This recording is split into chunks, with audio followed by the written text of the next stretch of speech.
Good morning. What's going on, Facebook?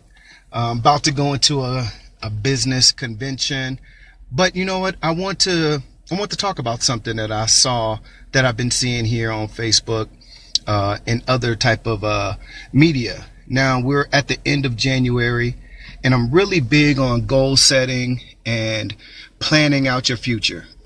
In my book, Cracking the Code to Success, in chapter 7, we talk about how your habits define your destiny.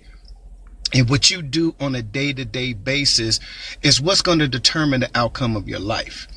The things and the work that you put in every day is going to determine how well you perform. Earlier this week, I talked about what's your 4 a.m. I got that from Kobe Bryant.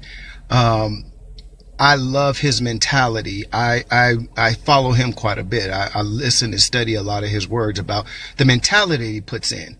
But what concerned me was looking at certain timelines on Facebook. I'm seeing people saying how their resolutions have already gone and passed, how everything that they planned have already stopped.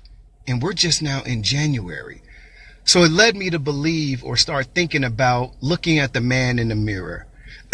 And what I mean by that is, we all know the song by Michael Jackson, Looking at the Man in the Mirror. I'm asking him to change his ways, and no message could have been any clearer. Now, when we think about that song, we may tap our toes or snap our fingers, but listen to the words of that song. Looking in the man in the mirror, that's where I'm starting with. If you've already found out that your resolutions for your year and your goal have already gone in the wind, maybe you should look at yourself. You should internally look in. That's what's up, Broderick. And you're a big inspiration to me too, brother.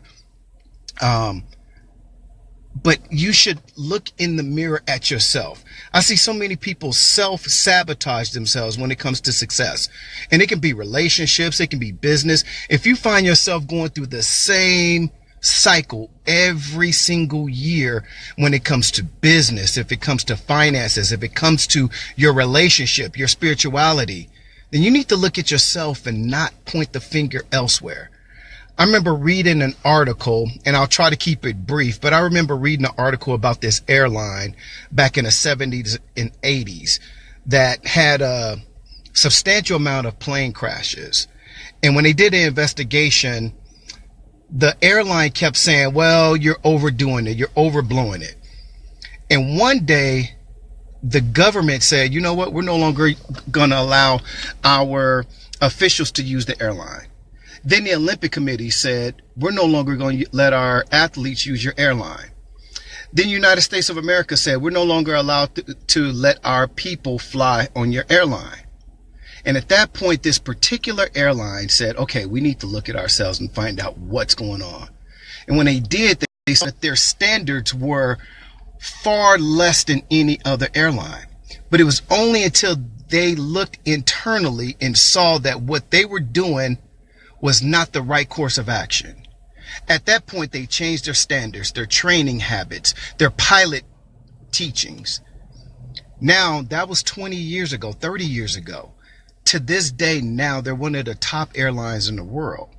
But it only took them looking internally at themselves to see that they were sabotaging their own success. If you're finding yourself not meeting your goals, if you find yourself not getting to the points in your life that you want to, look internally.